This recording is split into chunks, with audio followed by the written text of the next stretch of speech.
Dahulu kala, ada seorang raja yang meninggalkan negerinya karena adiknya iri hati. Raja itu pergi bersama istrinya yang sedang hamil. Dalam perjalanan di hutan, istrinya melahirkan seorang anak laki-laki. Wahai Adinda, bertahanlah, kita akan sampai ke kerajaan berikutnya. Tidak, Kakanda. Anak ini akan terasa sakit jika kita bawa terus untuk ke kerajaan berikutnya.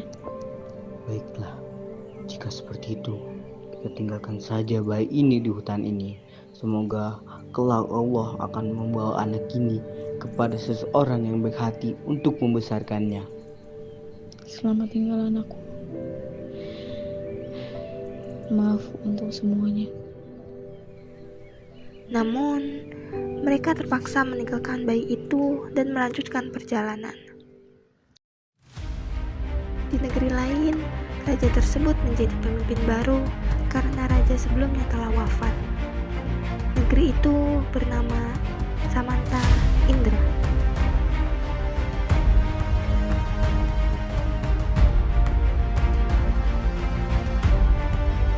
Wahai rakyatku, aku adalah raja baru kalian.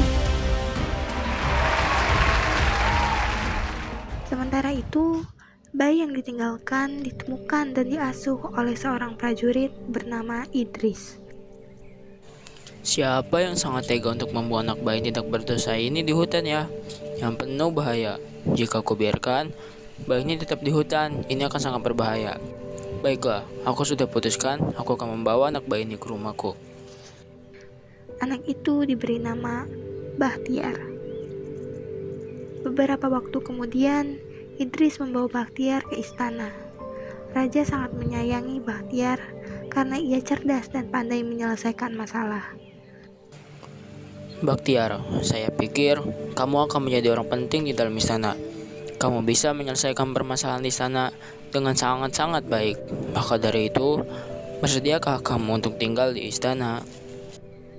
Jika diizinkan, aku sangat bersedia untuk tinggal di istana dan membantu segala sesuatu yang ada di dalam istana. Baik, ikuti aku ke istana.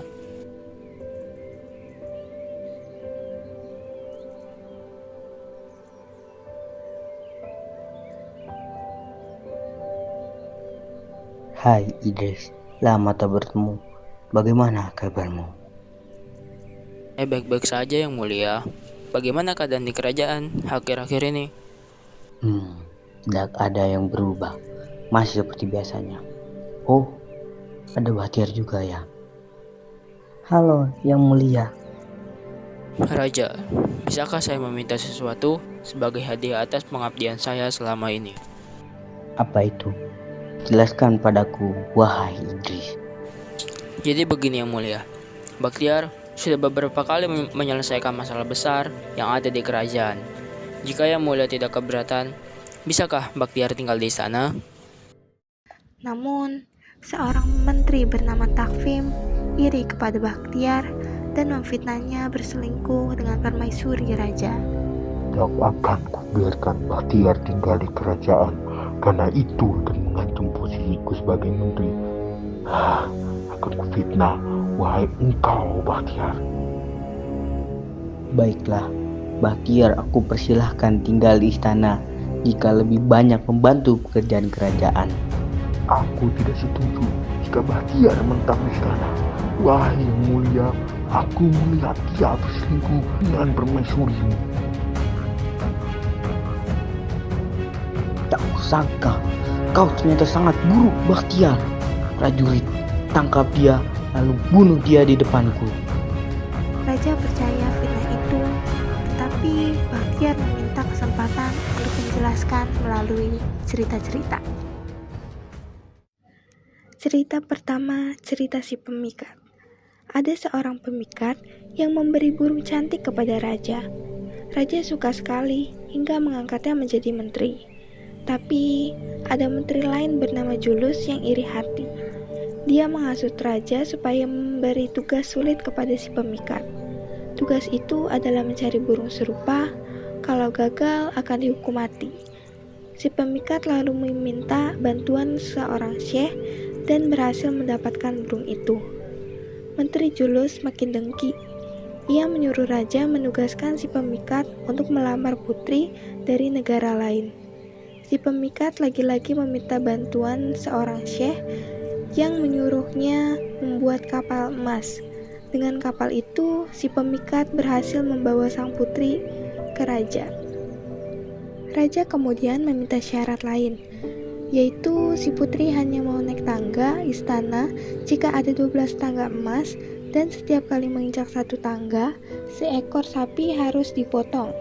Sapi itu dicari Menteri Julus. Sayangnya, ia hanya bisa menemukan 11 sapi. Karena gagal, raja menghukumnya mati. Cerita kedua, saudagar Hasan dan Siti Dinar. Suatu malam, raja memerintahkan untuk menangkap siapapun yang berkeliaran di malam hari. Kebetulan, saudagar Hasan sedang keluar rumah dan melihat raja berjalan. Tanpa ragu, Hasan menangkap raja seperti perintah dan membawanya pulang. Raja kagum dengan kepatuhan Hasan dan mengangkatnya menjadi menteri besar.